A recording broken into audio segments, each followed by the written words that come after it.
Welcome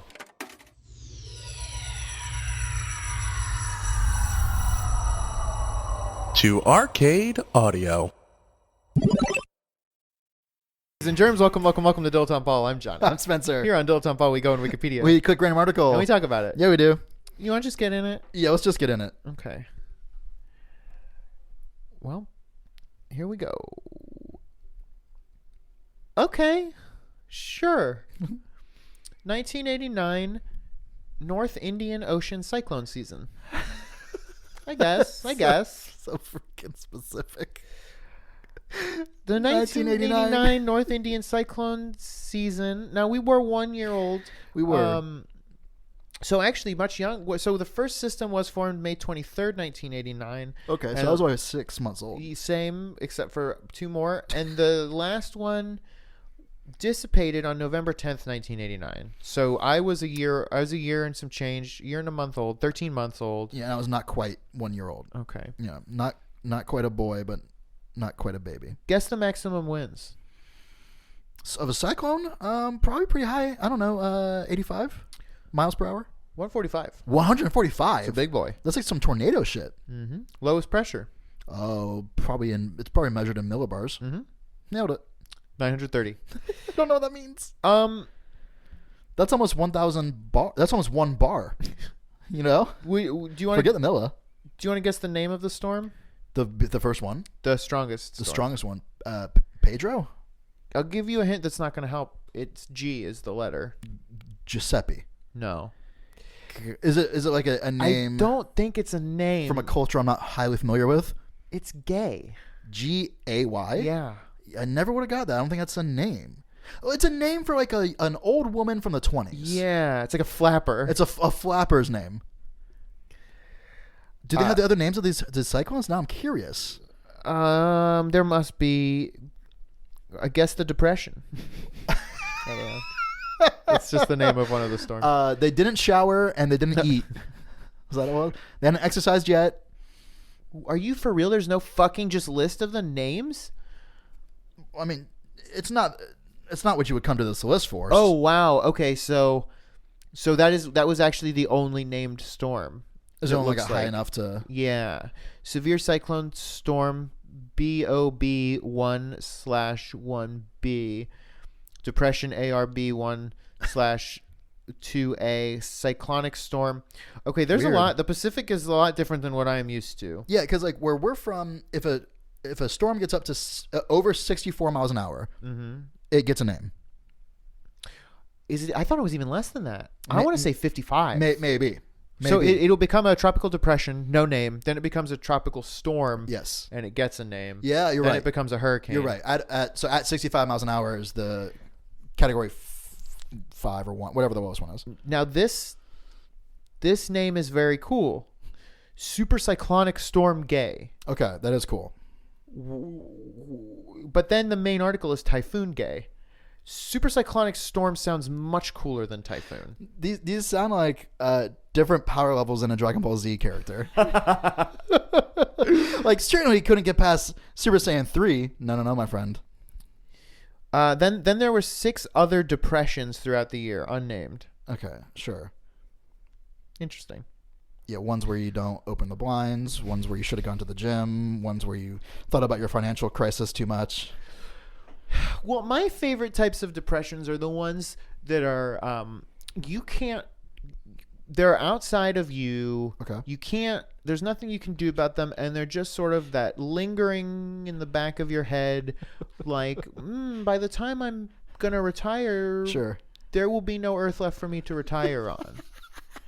Right. And also no sort of social security for me to kind of get. Sure. And it would be a sin for me to have children in this world. And there's I would go to hell if I had a child. There's sort of nothing you can kind of do to about that. No. I mean, I recycle, you know. Cool. What I love is like everyone on an individual basis, or not everyone obviously, but a lot of people are trying to be more conscious of that kind of thing. Like, hey, no more plastic straws, or, that kind of thing, right? Things like that. Yeah.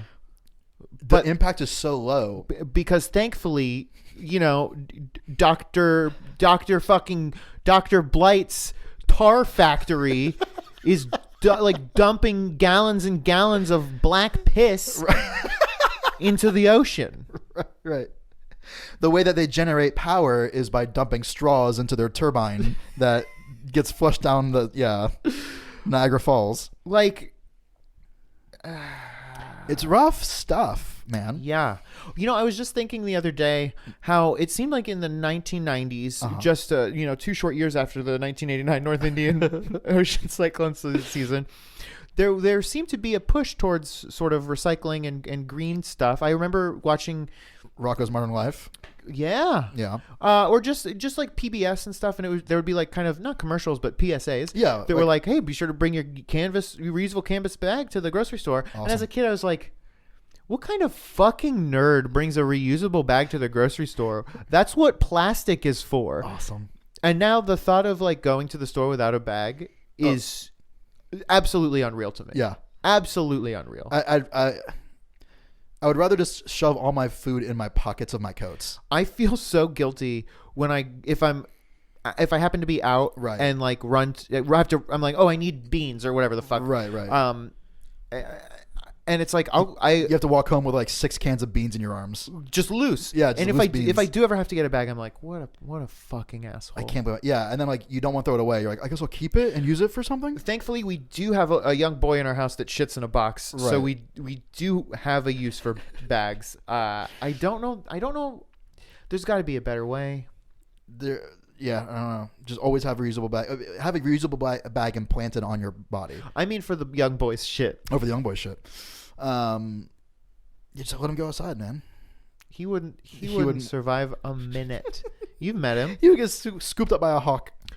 You know what I heard the other day is that in somewhere, I forget where, somewhere in Virginia. What's the capital of Virginia? Yeah. So in there's a bunch of monuments, a bunch of statues to Confederate sure, like General Lee and Jefferson Davis and all those fellas that were doing Confederate type stuff. And a few years ago, when people started being like, "Hey, this sucks," like nationwide or whatever, southern wide, and statues started getting like taken down or whatever. Mm-hmm. All their statues remain up, and they're in this area called like Monument Way, I believe is what's called. Okay. But you know what their solution was?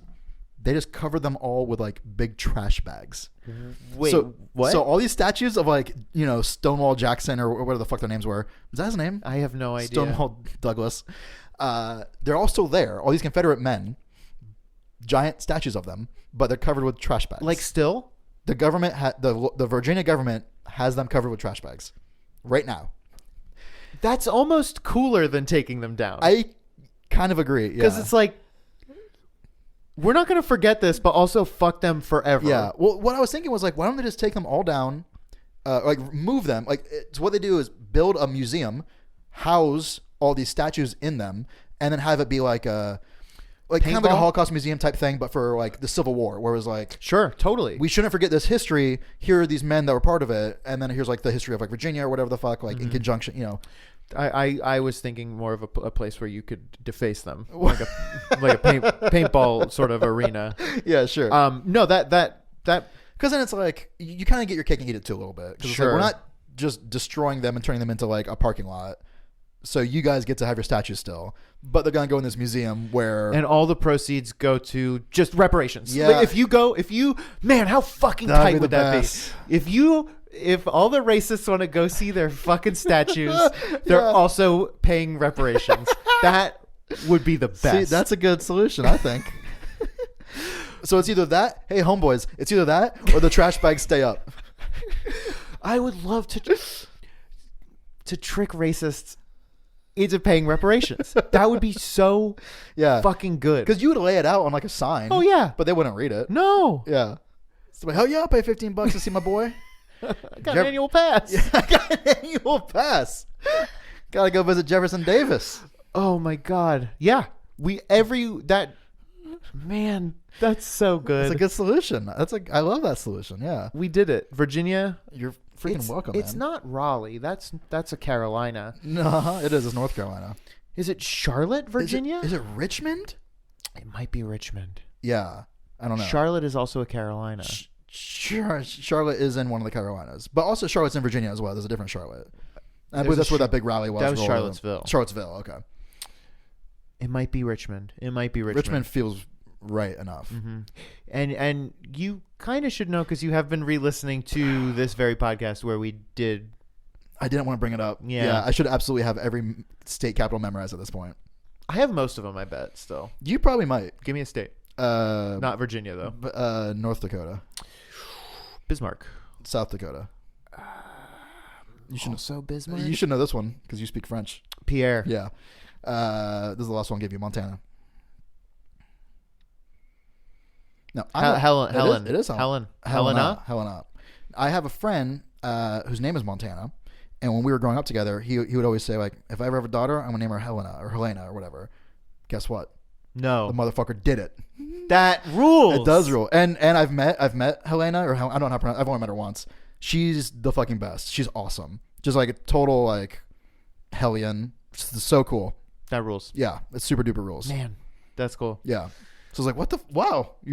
I've never seen someone like set a goal and accomplish it like so far in advance. Yeah, that's great. Yeah. You ever set a goal before? That's a stupid question. So, I mean, I guess. Did you ever accomplish anything, buddy? Well, no, certainly not. I've set a lot of goals. That's right. Yeah. What's your biggest accomplishment? Honestly, probably this podcast, which is pretty crazy. We have been doing it for a long time. That's literally exactly like it's the thing I've stuck with the longest of anything, I think. Then I guess in order, my biggest accomplishments are Jessica. Yeah. The official wife of Dilettante Ball. Regal Entertainment Group. Right, because you worked at the movie theater for so long. And this podcast. Okay. So top three. I'm in the top three. Okay. Yeah, certainly. Sure, right. After the love of your life and a movie theater. No. A national chain of movie theaters. I worked at 3 separate Regal Entertainment Group locations. Yeah, you could have gone anywhere in this country and like flashed your Regal pass. My Regal Crown Club card. God. That's not true. I was ineligible. Because you worked there. Mm-hmm. That's a shame. So the theater where I got my start, United Artists Seminole Town Center 10, just closed recently, Wow. which is actually really sad. It is sad. Because the last time I went in there was to pick up my last paycheck. Oh man! And so like that was it. I walked out the door, and I didn't. And every time we go back home, we usually it's right off the highway, so we pass it all the time. And I'm always like, I want to go back in and just check it out. Yeah, man. And then now you'll never get another chance. Mm-hmm. Do you think that there was anybody there that could have still been working at the time that you would have known? Like, absolutely, I know that there were people. Okay, yeah, like some managers maybe or something. And there were some people who were like teachers who would work there like nights, weekends, and summers because we just don't pay teachers during the summer. Yeah, which is great. Yeah. So there were a couple like mainstays, and I guess now that they're closed and surely the statute of limitations is up, I did steal a theater chair. I stole an entire chair that was in my apartment all through college, which was great. Yeah. What happened to it? You just threw it away or gave it to someone? When Jessica did not want it in our house. Well, of course not. No. Which is fair. I don't blame her in the least. So I think it's the kind of thing where it's like, wow, I can't believe she's let me keep it this long. You know, like. I think I just threw it out. Yeah. God, that's such a shame. Like, I don't blame you. But because here's the thing. Yeah. In the projection booth, there was literally a pile of like 60 chairs, the back and the seat part. Wow. So yeah, you're hurting nobody. Like they're just there. Mm-hmm. Yeah, there's so many things like that I've acquired and thrown away. And Jessica was an accomplice. She helped you? She pulled up the getaway car. Oh, that's right. I've heard you say that. And so, they're bolted to the floor. Yeah. So I did need something to attach it to.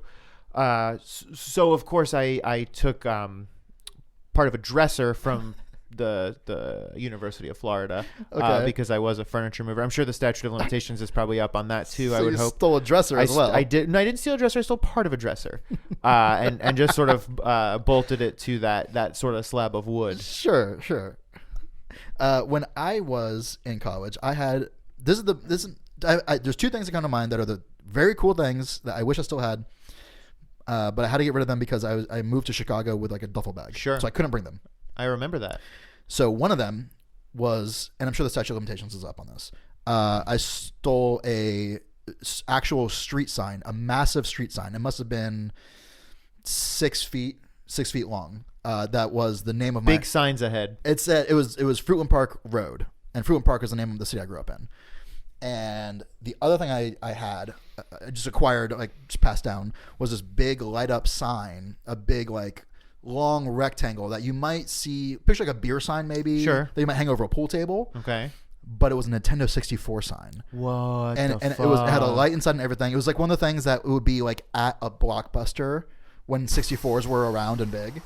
And then when that generation was up, they got rid of them or whatever. And so I had, I guess, a buddy's brother worked there and found it, or whatever. And somehow I ended up with it. And I have no idea what happened to it. I used to work at a video store, a movie stop, which they're gone, they're closed. So I can talk about this all I want. Well, and this was actually not really stealing. We had like a, by the register there was like a soda fridge and like some candy. Just like get my movie and get a snack. Right. We didn't sell many of those. And at one point, whoever would buy that stuff? At one point, we realized like, oh, all of these sodas are severely expired, so we had to get rid of them. And I took them. Are they years or? Yeah. Oh no. And then for like my first year of college, my fridge was always stocked with expired Sprite. Did it taste good at all? It tasted fine. That shit doesn't go bad. Okay. Are you kidding? It's all chemicals. Well, everything's chemicals. Well, you know what I mean. It's all science chemicals. The real chemicals. Yeah. Baby, pass me an expired Sprite. Like, that's the only kind of Sprite. Man, I'm so jealous of you for working the jobs I always wanted to work, like at a movie store, at a movie theater. I worked at both at the same time. So cool. So you had it coming and going. Straight up, it would be like, hey, oh man, I missed this movie in theaters. Right. Never happened. Right. I'll just get it on video because we could take home any video as soon as we got it in the store, even if it wasn't released yet. We could take the DVDs home. No way. And then we just had to bring them back and shrink wrap them. We had a shrink wrap machine. Oh my god, it's so cool. So like, you watch Matrix Revolutions like 40 times. Mm-hmm. Anything we could take home. It was a fantastic job. Damn, dude. Just pop in a DVD on the TV in the store and just watch it. That was a cool job because people would come in, and nobody really goes into a video store like angry. Yeah, you're right. At a movie theater, it's like, I gotta get my movie. Get me my popcorn quick. I gotta get in my movie. I'm gonna be late. Yeah. But in a movie store, nobody's really like, I have to go home and watch Ace Ventura: Pet Detective 2 when nature calls. Yeah. No one like storms into a Blockbuster like, oh, I'm so mad. My wife made me go get a fun movie. Right.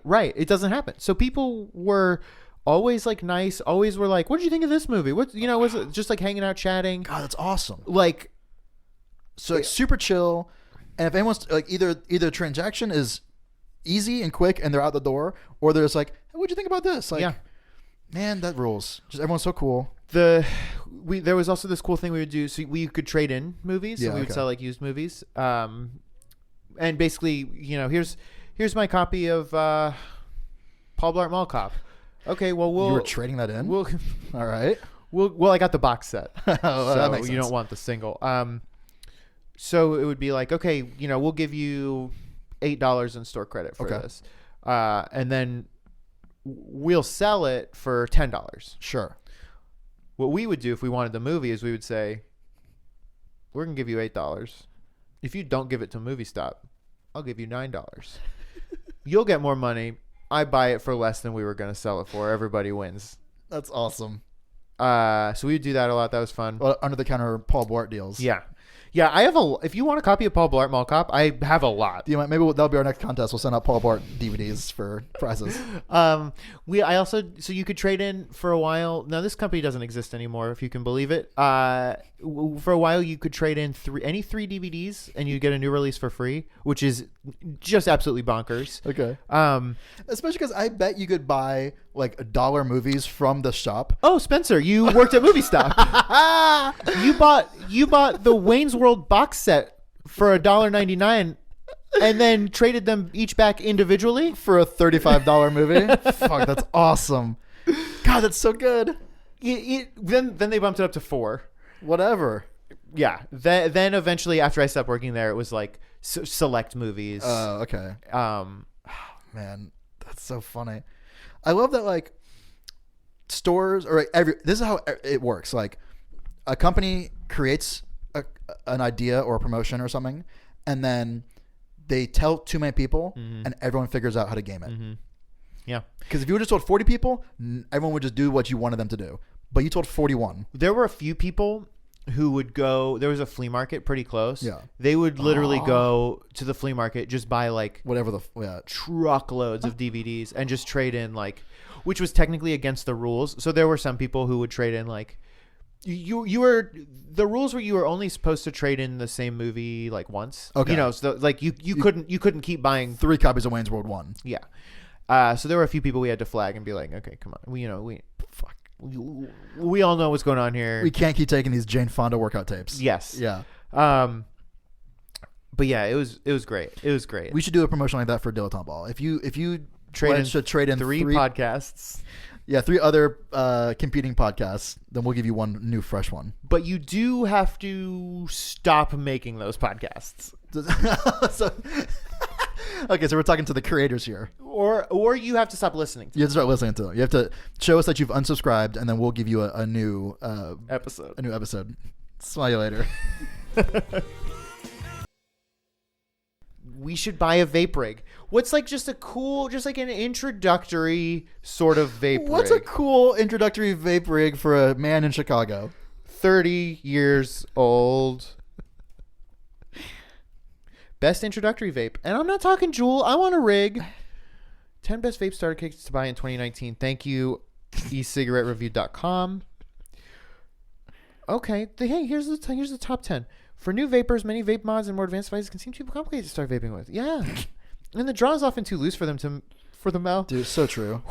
The draw is often too loose for the mouth to lung, MTL, inhales that smokers are used to. The fuck does that mean? If this sounds like your experience, the Inokin Endura T20 could be the device for you, and easily one of the best vape pen starter kit options for the market today. There's already so much jargon for a fucking beginning vapor. It's only $25. Buy it. Smokestick V8 Big Baby Beast starter kit. Well, shit, hold on. Now this boy's $40, but with a name like Big Baby Beast. This one blurs the boundaries between vape pens and mods. Okay, so this is like this is Pro-Am vape pen. I see. Whoa, Wismec RX Mini. This one has a little LCD screen, so that's pretty wild. So you can put your Tamagotchis on it. Man, there's a lot to get into here. It's cool that you found a new hobby. I can't. I'm married.